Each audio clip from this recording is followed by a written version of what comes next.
হাদিসটি বুখারী শরীফের 1901 নম্বর হাদিস। মান সামা রমাযানা ঈমানান ওয়া ইহতিসাবান গুফিরা লাহু মা তাকদ্দামা মিন যামবিহি।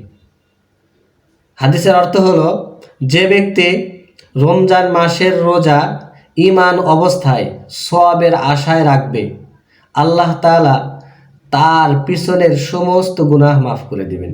সুবহানাল্লাহ। অনেক বড় একটি ফজিলত। তো এই ফজিলত যদি আমাদের সামনে থাকে, তো আমরা রোজার প্রতি আগ্রহী হব এবং রোজা রাখতে আমাদের ভালো লাগবে। হাদিসটি আবার মনোযোগ দিয়ে শুনুন।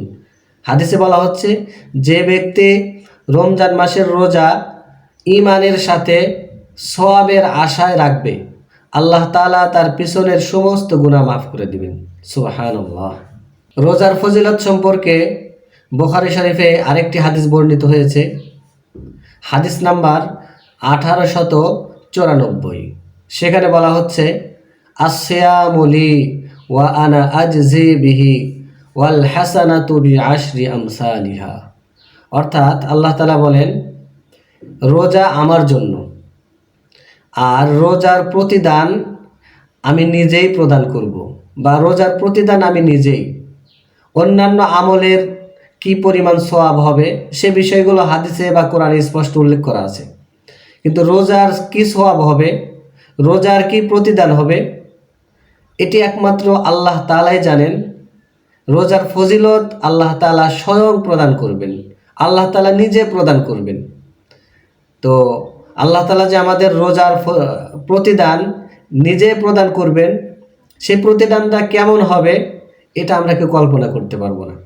যখন আল্লাহ তাআলা রোজার প্রতিদান আমাদের সামনে উপস্থিত করবেন, তখন আমরা বুঝতে পারবো যে আসলে আল্লাহ তাআলা আমাদের রোজার বিনিময়ে কোন ধরনের পুরস্কার রেখে দিয়েছেন।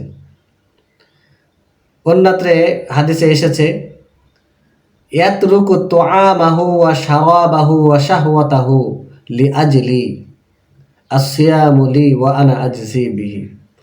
সেখানে বলা হয়েছে যে বান্দা রোজা রাখে, রোজা রাখার ভিতর দিয়ে সে তিনটি কাজ করে। একটি কাজ হলো সে খাবার থেকে বিরত থাকে। তো খাবার থেকে বিরত থাকা এটি একমাত্র আল্লাহ তাআলার জন্যই হয়ে থাকে।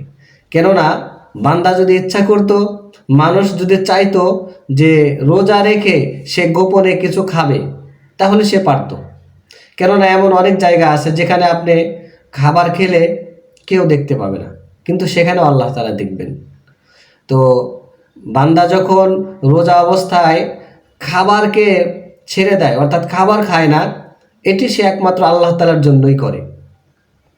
আর দ্বিতীয় কাজ করে ইয়াতরুকু তুআমাহু ওয়া শারাবাহু, এবং বান্দা রোজা অবস্থায় সে পান করা ছেড়ে দেয়। সে যদি চাইতো তাহলে কোনো জায়গায় গিয়ে পানি অথবা অন্য কোনো পানীয় পান করতে পারত, কিন্তু সে পান করে না। কেন পান করে না? একমাত্র আল্লাহ তাআলার ভয়ে সে পান করে না।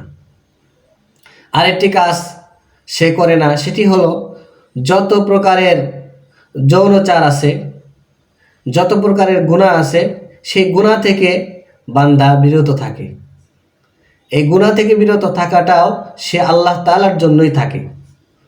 তাই এরপর আল্লাহ তাআলা ঘোষণা করছেন, আসসিয়ামু লি ওয়া আনা আজজি বিহি, যে বান্দা যেহেতু একমাত্র আমার জন্যই রোজা রাখে, সেহেতু এই রোজার প্রতিদান আমি আল্লাহ নিজে হাতে নিজে বান্দাকে প্রদান করব। তো সুপ্রিয় দর্শক শ্রোতা, দিনী ভাই বোন, আপনারা নিশ্চয় বুঝতে পেরেছেন যে রোজা কত গুরুত্বপূর্ণ একটি বিষয়। যেই রোজার প্রতিদান আল্লাহ তাআলা নিজে হাতে প্রদান করবেন, আল্লাহ তাআলা নিজে প্রদান করবেন। তো এই গুরুত্বপূর্ণ বিধান থেকে যেন আমরা কোনোভাবেই দূরে না থাকি, এই গুরুত্বপূর্ণ বিধান যেন অবশ্যই আমার দ্বারা পালিত হয়। রমজান মাসে অনেক সুস্থ মানুষকে দেখা যায়, তারা চায়ের দোকানে বসে চা খাচ্ছে, হোটেলে খাবার খাচ্ছে। বিভিন্ন জায়গায় সুস্থ সবল মানুষকে রমজান মাসে খাবার খেতে দেখা যায়। এটি অনেক দুঃখজনক।